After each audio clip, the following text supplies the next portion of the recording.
Welcome to Film Independent Presents Virtual Edition. I'm Rachel Bleemer, Director of Events for Film Independent.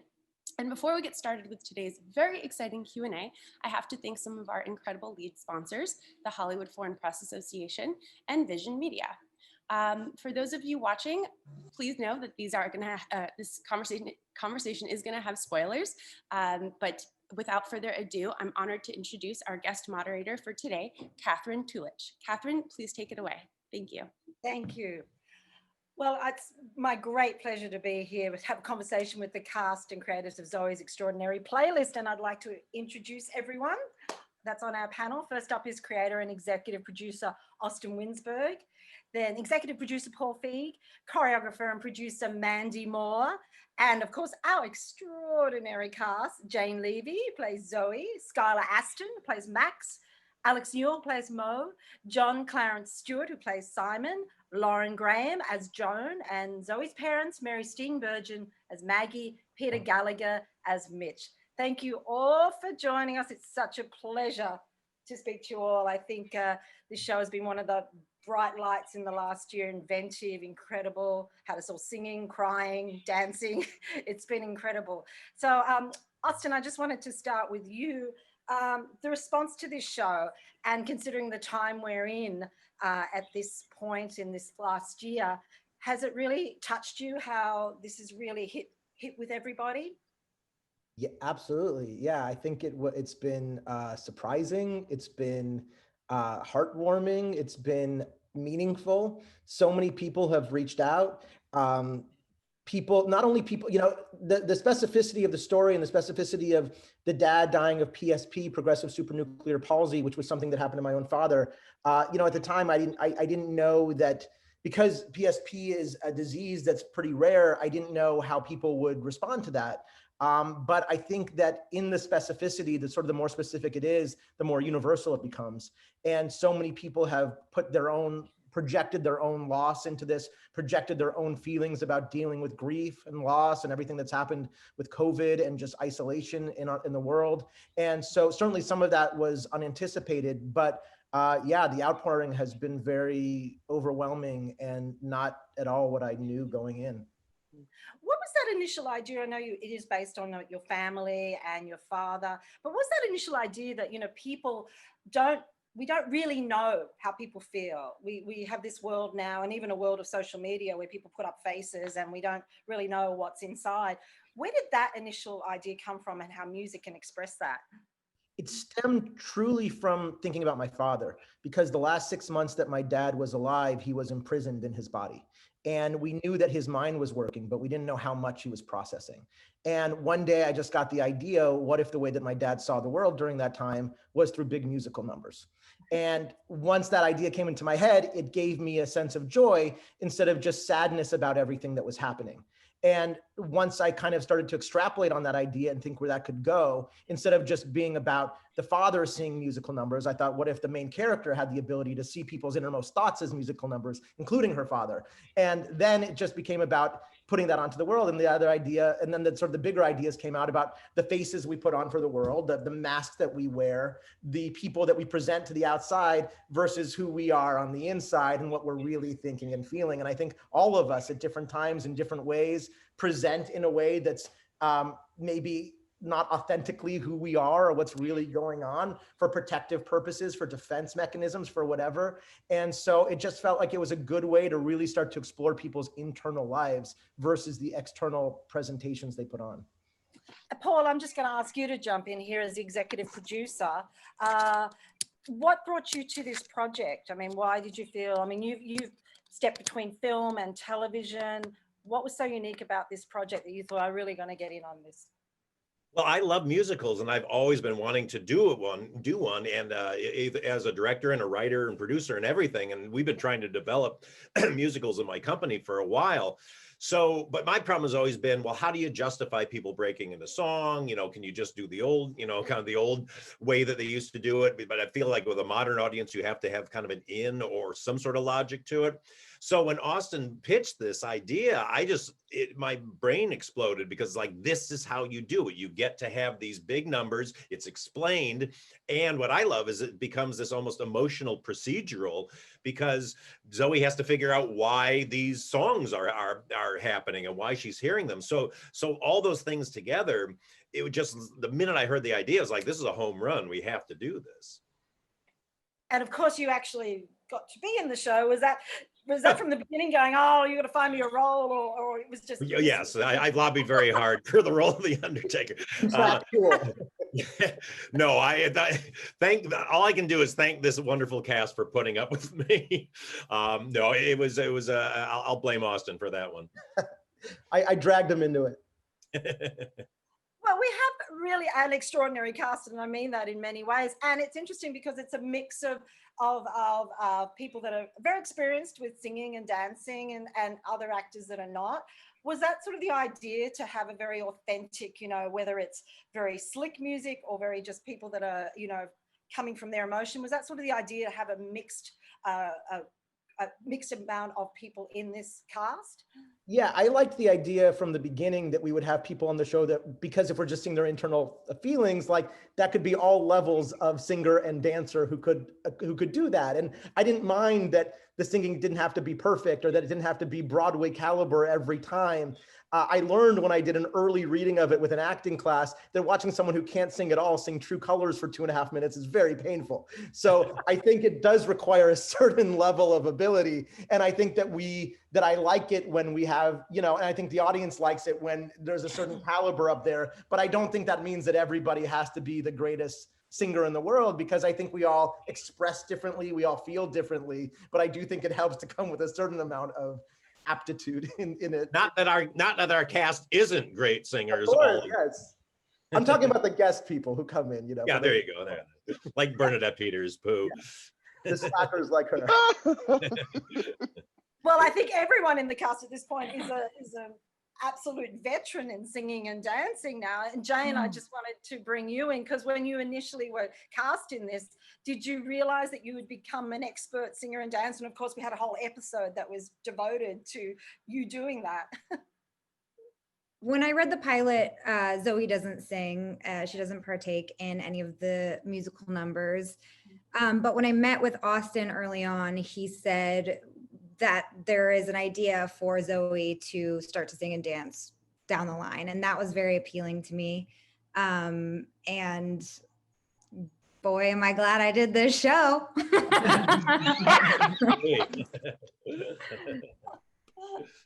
Yes. Well, let's talk about. Sorry, I was just gonna say that whatever the various, like Jane came in with doubts about, can I do this and can I do 6 songs in one episode, and then she comes out and she crushes it. Anybody who has these fears of this stuff, working with Mandy, getting it in the process, and just really everyone is so committed that I just feel like their game steps up when they do this, whether they have fears about doing it or not. And I'm so impressed with the cast across the board with their willingness to just go for it and commit wholeheartedly. And there's never been a time where I'm like, what are they doing? I'm always amazed by their abilities. It's interesting, Zoe's character doesn't know the songs. Like a lot of times I've been like, how can you not know Moondance? But it's interesting that sort of her persona, that she doesn't know the songs in many instances. What's funnier about that is that Jane, am very much like that in real life. I've told this story a couple times, but I remember in episode 2 or 3 of season 1, I asked Skylar who the lead singer of Bon Jovi was. So often, people will ask me, do you suggest songs? Are you involved in that process? And my answer is mostly I stay in my lane. I do not have a musical background like many of our talented cast. So it's not that much of a stretch for Zoe/Jane to not understand either the punchline of a joke or what song is actually being sung.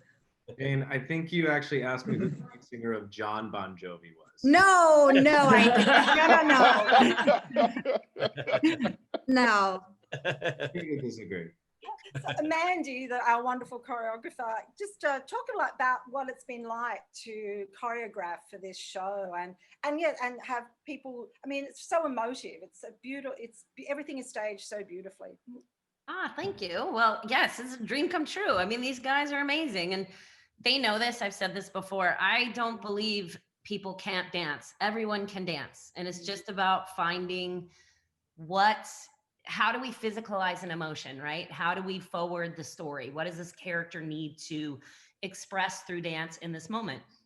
And then how does Zoe feel about it? And what's so amazing is from the beginning, Austin is a dance fan. And so to work with a showrunner that actually loves dance and all forms of dance and styles of dance, it's honestly a dream come true. Like every time I get a script, I'm like, what do I get to create now? This is going to be fun. And it's never let me down. Just these guys are the best. It's so fun to create with them. Of course, we saw in the finale American Pie, which, you know, has just been so talked about, an incredible moment in the show. Why was that the perfect song? And what was so unique also is that everybody felt like it was right for their character. It was like the part of the song that everyone sang, it seemed like it was just exactly right for that character. You know, I heard that car driving to work. Heard that song driving to work one day in the car. And it was my dad's favorite song. And as I was listening to that song, I started to picture different verses being sung by different people in the cast.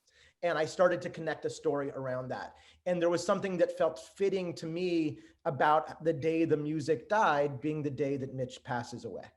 And I just started to see an image of that. And then I liked that it was kind of lyrical. I liked that it wasn't, that the lyrics didn't necessarily all exactly make sense, but the mood and the feeling of it did. And I liked that it was a collective thing. That I also thought it was a big kind of flex to be able to end our show with like a big finale, 6-7 minute wonder kind of number. And then it was just about getting into the work of it with Mandy, which is how do we actually pull it off? When you did the breakdown, I remember reading it and just thinking, this is so perfect for each person and what they're singing about. And then the idea that time is passing through this wake and this place where people have gathered to be there for this family and this character.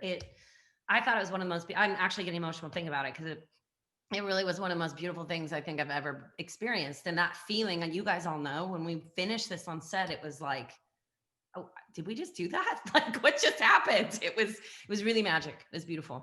The other beauty of it too was it required such a cohesion of so many different departments to make it all work, because time was passing, because there were a ton of extras in it, because there were so many props that had to come in and out. It truly was a choreographed thing amidst all departments to really make it gel. Curtains were coming in and out, lights were coming in and out. It was like doing live theater for 7 minutes straight in a massive way, and it required the symbiosis of everybody to make that work. Mary, could I ask you what those moments were like, especially shooting the finale and the scenes with Peter? Well, we all adore Peter, so it made it much harder for us to lose him, you know, in terms of the show and its world and imagination, but also just in terms of our buddy that wasn't going to be there every single day. And he wasn't there the day we shot American Pie, but he was constantly. I actually texted you this today, I think, that constantly he's always there for us because he created such a profound character without ever being able pretty much to say a word. And yet he did so much homework on the PSP. My own mother died very similarly. So I respected so much how he did what he did. And plus he's just Peter and he's magical and we all love him. So that all of that was fueled in that last shot. And just to double down on what Austin said and just the bravery that first of all, the fact that he thought of that song, thank goodness, because it was so perfect. But there was so much pride by every single person that was a part of that you'll never see, that we're putting out the props and I don't think most people realize that if you really look, you can see that the wake goes from a full table to sort of half done to cleaned up. And so that, those 7 minutes or 7 hours passing and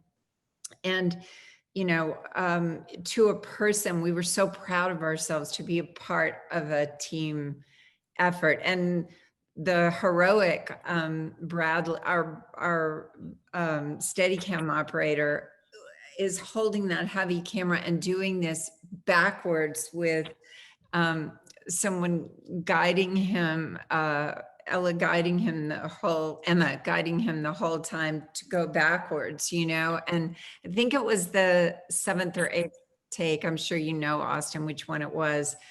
And we crowded around to look at it. And it was just one of the proudest moments that all of us, and for me, it's been a long time of doing this sort of thing. And I've never been prouder of anything than that day. I know, Mary, you're very musical in that you write a lot of songs, but I guess not so much singing and dancing. Has that been a great pleasure and a challenge? I have, my husband says that I'm addicted to scaring myself, and it's really true. I do. What are you barking at? Sorry. I really do like trying to move forward in life and do things that I've never done before. And this is all something, but I've learned so much, and I've grown incrementally in my confidence, but I'm not where I'd like to be. It's still like every song, poor Austin has to listen to me be terrified every time. But I have to say, Mandy's genius is that she doesn't start with you being a good dancer or you even figuring out the moves. She starts with the emotion of it. And as an actor, that is where I'm comfortable and that is where I feel safe. And so we're just so lucky that she's the one we get to do this with. Wow. Love you, Mary. Love you. Peter, I just want to bring you in on this now. How difficult was it to play those scenes? I know you did a lot of research about PSP, but how hard was it to sort of not react? You'd have to do those kind of reactions. Just talk about the process of playing this character. Well, first of all, I was really honored that it was Austin's story and that his father had this. And I felt comfortable because, especially when Austin was there, which was most of the time I was working, that if I was really way off base, he'd let me know. And if he was moved, I'd know I was in the ballpark. I wanted to study it because that's what we do. But my mother had Alzheimer's for 20 years. And so there's you're always wondering what's going on. My mother and I were very close, and I would sing that when the words had left her, if I were just the last 2 words that left her, if I was singing to her or holding her and dancing with her a little bit, she would say, "Oh, that was real." If she felt loved. And so and she was a very bright lady. She helped develop penicillin during the Second World War, and first generation American, and we were very close, and I always felt connected to her. And I always felt that the connection I felt and the ability I had to communicate with her, I felt was genuine. And when she died, the moment I felt that her death sort of confirmed that for me. So I really didn't know what the heck I was doing, or there's not that, because there's a lot of variety as a PSP. But I studied what happens to the brain and which regions of the brain and the various kind of way it expresses itself in terms of your gaze and your muscles, and I just kind of did my best and tried to believe and just trusted that what was in my heart would find its way in expression in some way. It's like no different, and that's what we do. I do anyway, is trying to determine what it is you're expressing.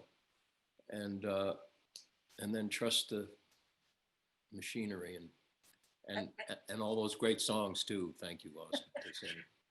I was going to say, I mean, you have such a great history of music in your career. What was it like to be singing songs like True Colors, Moondance? I mean, Well, True Colors is a really hard song. It's really, really, really, really, really hard to sing. And especially when it's sort of like a cappella-y like that at the beginning. I was so thrilled because these are the songs that I just loved growing up with, you know, Moondance. Oh, come on. I used to, when I was doing a picture in London once, I would sit in this breakfast place and Van Morrison would sit in the same spot every day. And I would just sit there and I had my breakfast like, oh my God, that's Van Morrison. And I got to sing that song and I got to sing harmony with Mary's first harmony on Perfect. And it was her idea to sing that song, which I thought was perfect. So I wasn't sure whether I'd ever really sing again or, you know, do that kind of thing outside of a live theater. And I think my live theater days are done. So I didn't know whether I was gonna, so it was a wonderful, wonderful privilege because God knows I've been doing this kind of thing and it's always terrifying, no matter how many times you've done it. And if you're not terrified, then you should be. Jane, I just wanted to ask you about, Zoe obviously has to hear all these songs and react. What was that like to build that? Because, you know, that's not easy to have reactions and be there in the shot and all these great singing and dancing happening around you. I, at risk of sounding like a pretentious actor who is going to talk about my process, I'm just going to talk about my process. You know, from the beginning, I felt like, you know, this is a superpower and we have to feel like if we really want to believe that this is happening, we have to sort of like recognize that something has changed in Zoe. Like once she gets out of the MRI and she has this new power, ability, gift, it's like all of a sudden she can like get really angry and turn into the Hulk or like, I don't know, like shoot fire out of her fingers. Is that something superheroes do? I don't know.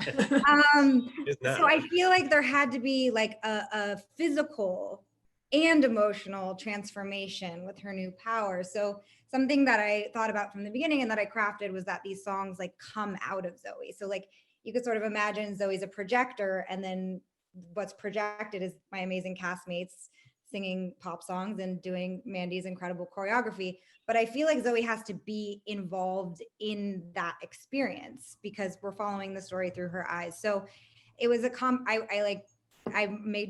thought it was like a physical thing that would happen when Zoe would see these songs. That was incorporated in my process. But also I would just, you know, watch and listen to my castmates who are so talented perform, which is really a great job. I get a front row seat for all these numbers. Yeah, I would imagine it's just such joy on a set that has music playing. And I can't imagine it must have been so joyful for everybody. I mean, you must, you know, every time a song was finished, you must have all just wanted to get up and cheer. Yeah, one more thing, like, absolutely. I've never been a part of a musical like this. And it is such a joyful experience. It changes the energy in the room. Everybody's in a better mood once Mandy comes down to set. But, you know, the other thing about this story is like, these are heart songs. So these are real human needs, you know, and I think that that's why this show is so why it resonates with people is because we all have real longings as humans. And I think what's interesting about having this ability for Zoe is like her needs are I think she learns not only about other people, but about herself by watching, you know, these deeply felt musical numbers. If I can just add just to everybody's appreciation of how talented everybody working on the show, from the cast to Mandy to Austin to our directors and crew, is that so many of these musical numbers are done as single takes. So if you really watch, I mean, it's not like so many musicals, they chop it up and you see feet, then you see hands, and you know people aren't really doing anything. This, you see them, they are doing this in real time. It's so amazing, and it just makes it much more resonant and real and puts you in the moment that Zoe's having. Let me talk to Skylar and John, sort of the men in Zoe's life. Just talk about for each of you what you liked about your characters, and also that competitiveness, which was just incredible especially when it comes out in songs like I love the Are You Gonna Be My Girl, the song by Jet. Just talk about playing with that competitiveness as well. If you could maybe start with Skylar. Well, we had so much fun with that competitiveness. I kind of like, I don't know, John and I have an interesting philosophy on the competition, and we believe that we both add something very different and very special in Zoe's life. I really enjoy the fact that like the backstory of Max, particularly with Zoe, is that he is her best friend. He knows her family. He's immersed in her life. And if there ever was an edge, or I don't know, maybe that could eventually work against him, I think it's interesting because, you know, then like there's so much love that's born out of that. And as far as doing duets with John, we were texting each other last night, like one of my most fun numbers, like the energy that John brings to every number. I've been lucky enough to be there during Jealous in episode 12, where I'm just basically speaking in reality while he's kind of performing around me. You could feel that energy, but when you actually get to like participate, it was extra special. Well, okay, baton passed. Yo, bruh, performing with you, Skylar, is like, it's a masterclass, man. You've been doing this for a very long time and you can see it, you know?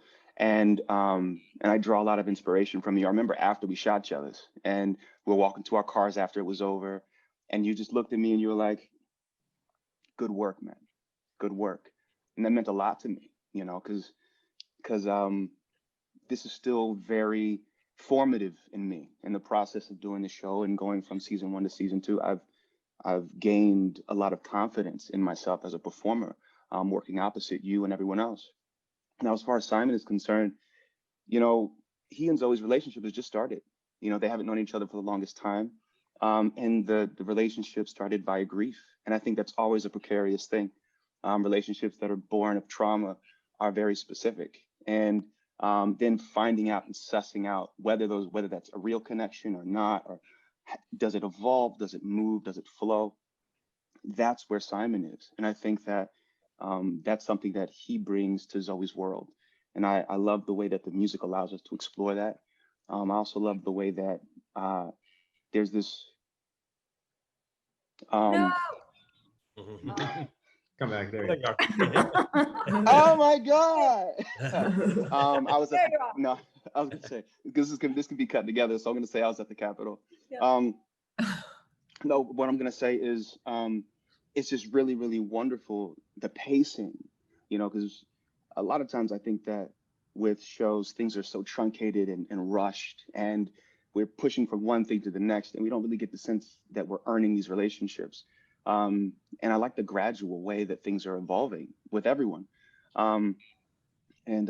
Yeah, it's a treat to work with Sky and everyone else. And Mandy, I've never felt more out of my comfort zone than being in that first table read and listening to everyone. Well, number one, getting the news that we were going to sing everything live, because that was not a decision that anyone made beforehand. And then also realizing that we were going to be dancing in the show the way we were going to be at dancing. I remember Austin pulled me aside and was like, this Mad World number that you did for the audition, we think we're going to do a more dancey thing. And I was like, okay. And then he said, and Mandy Moore is a choreographer. And I was like, okay. And just terror ringing in my flipping head. And Mandy and Jilly and Jeff, like everyone has said, and I have to echo it because I got to honor them. The way that they create a safe space, the way that they allow every actor to kind of come into the room and show their instrument, and then they use the instrument at hand and they play it. It's a beautiful, beautiful thing. It's art. It's art. So I'm glad to be a part of that. And Skylar, for you, Max is going through some interesting changes in terms of work, and just talk about a little bit of arc of his character in this show. Well, yeah. Max gets fired from Spark Point towards the end of the season, and so that kind of leaves him out of that familiar place with Zoe, but also by like on his own, He's now fortunate or unfortunate to have his options wide open. And, we've already started to see that in the first episode, and now we're deep into filming, and Max is starting his own venture, completely on, actually with a certain beautiful Mo. And we get to, I really, really appreciate kind of taking Max out of Spark Point and getting to see him in his own habitat, and carrying his own stories. And it's been a real joy to do that. So let's bring Alex in, who plays Mo. So extraordinary, that the relationship with Zoe.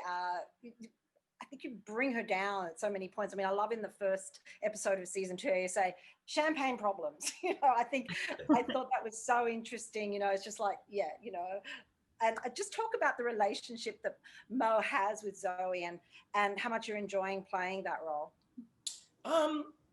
I think the relationship with Zoe is Mo is the one that will always hold the mirror up to Zoe and show her that, and hold her accountable for all of the things that she thinks or that she's going through, and kind of guiding her and telling her like it is, what any real friend should be. You should always have a friend that is going to hold you accountable to every action that you do or everything that you do to bring you down at the end of the day. And I love being that for Zoe. I also just love looking into Jane's eyes each and every day and acting with her. It's so intimate for me. How much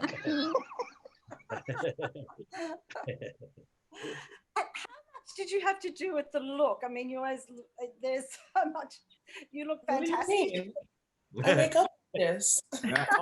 Always. Roll out of bed, and this is just on me. It's so second nature. It's like writing. But I am fortunate enough to have a phenomenal costume designer, Heidi, and Austin gives me a lot of reign to kind of create this with our head of hair and makeup and kind of express. I think the expression of Mo is that of someone who is of the world, and we like to show that of the time, and it's so much fun. I'm like a human plus size Barbie doll. I get to like stand and have people dress me and pamper me at my beck and call. we saw early on in the first season, the other side of Mo, and I think that was so important. Do you think it was really important for us to see that side? And I know that you helped Austin create that part of you as well, and that episode. Yeah, what I think I told Austin, the most confident person has the deepest crack in their facade, and confidence is something that is that of armor, and sometimes you have to have permission to take that armor off and see who you really are, and that's kind of the permission Austin gave Mo that episode about their faith. And I had my own journey with my faith and who I was and my expression, and who that fight of not being accepted in a place where love is taught. And it was strange for me growing up in this place where you preach all this love, love, love, but I got none of it from the people that were preaching it. And it was a big conflict for me where I wasn't happy with myself. And I'm happy that I had that expression on the show, because you could see Mo, who can help anyone, who can quite literally lift up, empower anybody, but wasn't lifting up themselves and being true to themselves at the same time. So Austin, has it been very organic in that way, that you've taken advice or just directions of, like in this instance where people's personal story actually who have been crisscrossed into the script?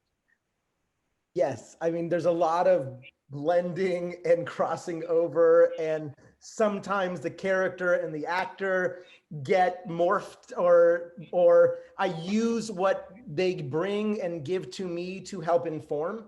There's a lot of that.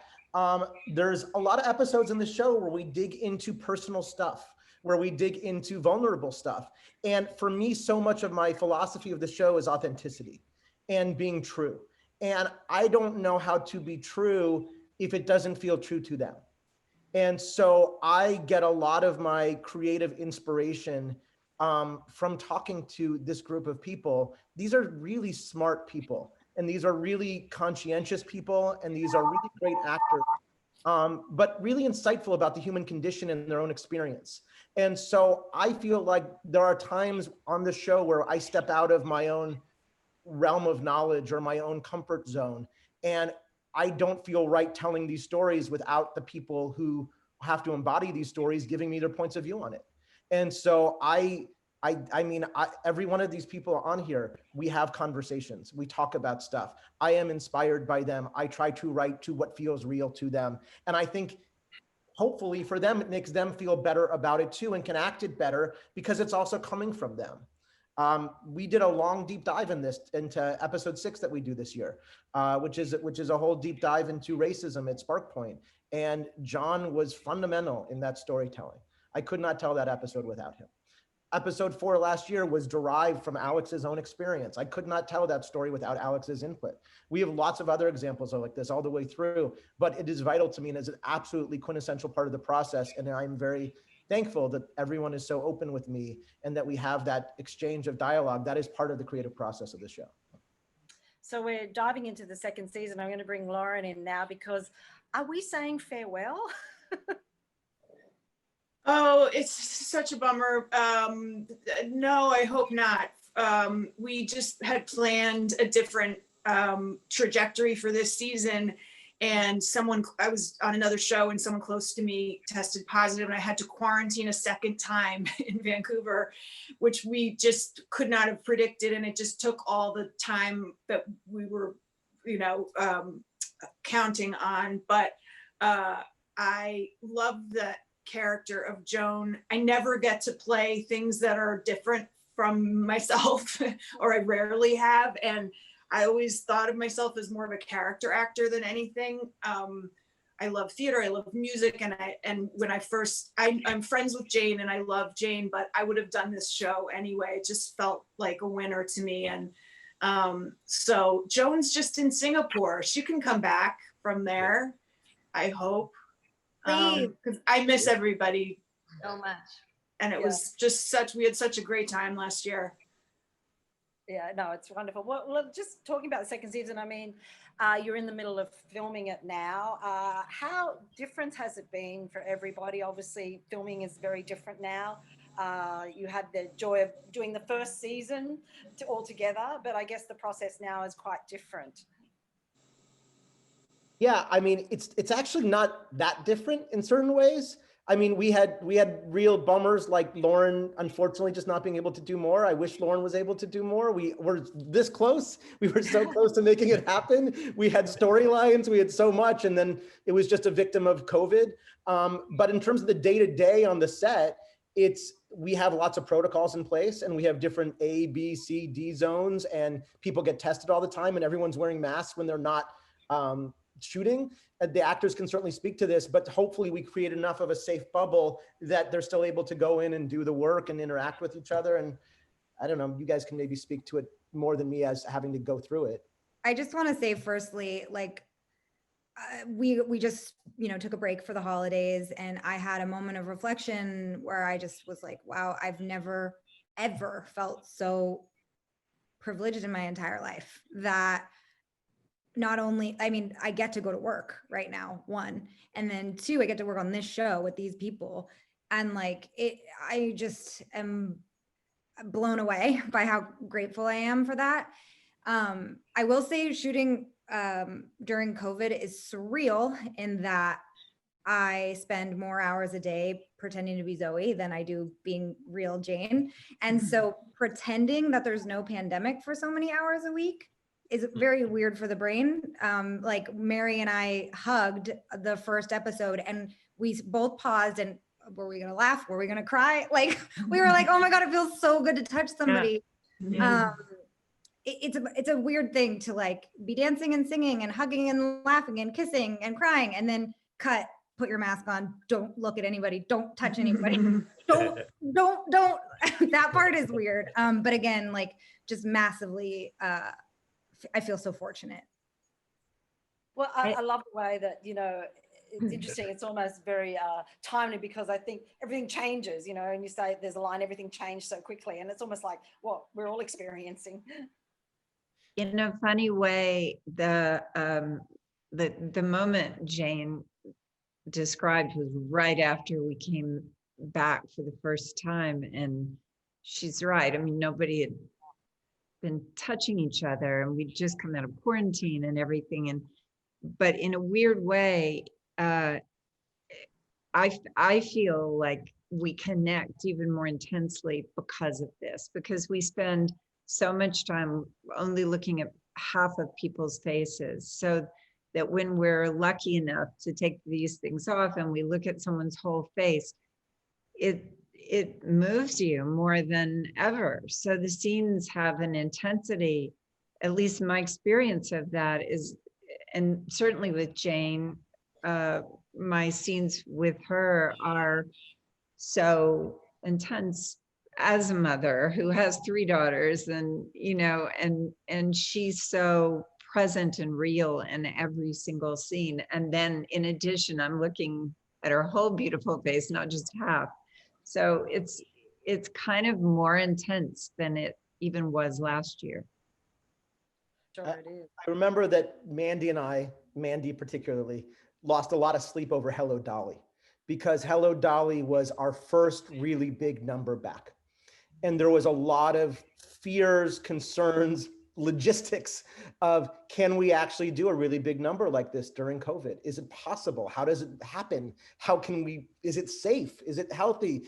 And we were so concerned about it. And when we finished that number, I think we hugged. I definitely cried the first time I watched it, just because it was a confirmation that life can still go on and we can still experience joy in a communal way. And it was something that we really didn't know until we actually shot it on the day. Could we actually do it?